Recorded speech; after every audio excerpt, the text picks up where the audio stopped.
السلام علیکم لسنرز، کیسے ہیں آپ سب لوگ؟ امید ہے آپ سب لوگ خیریت سے ہوں گے۔ آج کی کہانی بہت زیادہ انٹرسٹنگ ہونے والی ہے۔ امید ہے آپ کو یہ کہانی بھی بہت زیادہ پسند آئے گی۔ کہانی کی طرف بڑھنے سے پہلے میری آپ سے گزارش ہے کہ پہلے میرے چینل کو سبسکرائب کر لیں۔ یہ کہانی سمین حیدرآباد سے شیئر کر رہی ہیں۔ سمین لکھتی ہیں کہ یہ واقعہ جو میں آپ کے ساتھ شیئر کر رہی ہوں آج سے 3 سال پہلے میرے ساتھ اور میرے گھر والوں کے ساتھ پیش آیا تھا۔ 3 سال پہلے میں اپنی فیملی کے ساتھ ایک کرائے کے گھر میں شفٹ ہوئی تھی۔ ابھی ہمیں وہاں گئے کچھ دن ہی گزرے تھے کہ اس گھر کے ارد گرد جتنے بھی لوگ رہتے تھے انہوں نے ہمیں وہ گھر فوراً چھوڑنے کا مشورہ دیا۔ ان سبھی لوگوں کا کہنا تھا کہ آج سے کچھ سال پہلے اس گھر میں ایک عورت اپنے شوہر کے ساتھ رہتی تھی۔ ان کے گھر سے ہمیشہ ان کے لڑنے کی آوازیں آتی تھیں۔ ایک دن اس عورت کے شوہر نے اسے قتل کر دیا اور خود وہاں سے بھاگ گیا۔ اس دن کے بعد سے وہاں وہی عورت کی روح بھٹکتی ہے اور جو کوئی بھی اس گھر میں آتا ہے وہ اسے وہاں رہنے نہیں دیتی۔ ان لوگوں کا کہنا تھا کہ ہمارے اس گھر میں آنے سے پہلے 2 لڑکے اس گھر میں رہنے کے لیے آئے تھے۔ وہ لڑکے صرف 2 ہی دن اس گھر میں رک پائے تھے اور ٹھیک 2 دن کے بعد وہ لوگ رات کو گھر چھوڑ کر بھاگ گئے تھے۔ ان کے گھر چھوڑنے کی بھی یہی وجہ تھی کہ انہیں کوئی عورت پورے گھر میں چلتی پھرتی دکھائی دیتی تھی۔ ان میں سے ایک لڑکے کو اس عورت کی روح دکھائی دی۔ وہ عورت چل کر اس کے پاس آئی اور اسے گردن سے پکڑ کر ہوا میں اٹھا لیا اور پھر انتہائی خوفناک آواز میں اس لڑکے کو اس نے گھر چھوڑنے کا کہا اور پھر وہاں سے غائب ہو گئی۔ وہ دونوں لڑکے اس واقعے سے ڈر کر وہاں سے بھاگے تھے۔ لوگوں کا کہنا تھا کہ جس آدمی نے ہمیں گھر کرائے پر دیا تھا وہ اس گھر کی حقیقت کے بارے میں پہلے سے ہی جانتا تھا۔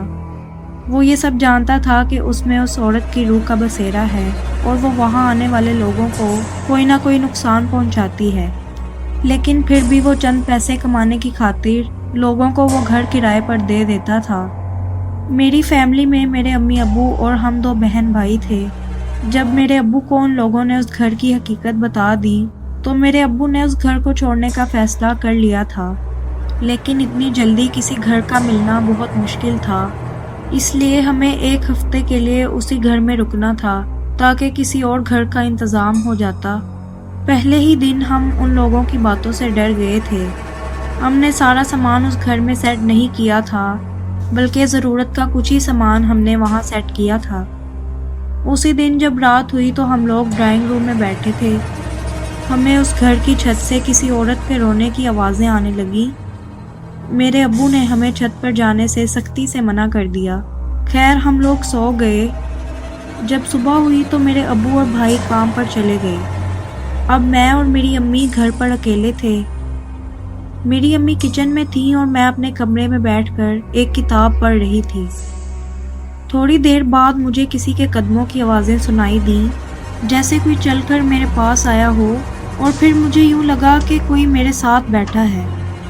صرف اتنا ہی نہیں تھا بلکہ میرے کان کے قریب سے ایک زوردار چیخ کی آواز آئی، جسے سنتے ہی میں زور زور سے چیخنے لگی۔ میری امی نے میری آوازیں سنی تو بھاگی میرے کمرے میں آئی۔ میں نے امی کو ساری بات بتائی۔ پھر امی نے فوراً محلے کی کچھ عورتوں کو ہمارے گھر بلایا اور پڑھائی کروائی۔ اتنی دیر میں میرے ابو اور بھائی بھی گھر آ گئے۔ امی ان کے لیے کھانا لانے کچن میں چلی گئیں۔ پھر تھوڑی دیر کے بعد ان کی بھی چیخنے کی آوازیں ہمیں سنائی دیں۔ ہم فوراً امی کو دیکھنے کچن کی طرف بھاگے۔ امی کا کہنا تھا کہ مجھے یوں لگا کوئی میرے پیچھے آ کر کھڑا ہے۔ جیسے ہی میں نے پیچھے دیکھا تو اچانک سے پانی کا گلاس زمین پر آ گرا۔ یوں لگا جیسے کسی نے اسے زمین پر پھینکا ہو۔ میرے ابو نے ہمیں حوصلہ دیا کیونکہ ہمیں اس گھر سے بہت زیادہ خوف محسوس ہونے لگا تھا۔ جب رات ہوئی تو پھر سے گھر کی چھت سے کسی عورت کے رونے کی آوازیں آنے لگیں۔ میں اور میرا بھائی اپنے امی ابو کے کمرے میں چلے گئے۔ اس رات ہمیں کوئی پرچھائی پورے گھر میں گھومتی نظر آتی تھی۔ کبھی وہ ایک کمرے میں جاتی تھی تو وہاں سے غائب ہو کر دوسرے کمرے میں ہمیں دکھائی دیتی تھی۔ ہم ساری رات جاگتے رہے اور جب صبح ہوئی تو ابو نے ہمیں ہمارا سامان پیک کرنے کا کہا۔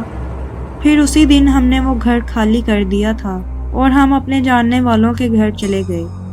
اس واقعے نے ہمیں ہلا کر رکھ دیا تھا کیونکہ اس دن سے پہلے کبھی ہمیں ویسا خوفناک ایکسپیرینس نہیں ہوا تھا۔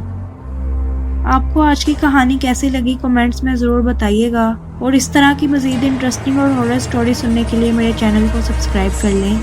میں آپ سے نیکسٹ ہارر سٹوری کے ساتھ ملوں گی، تب تک کے لیے اللہ حافظ۔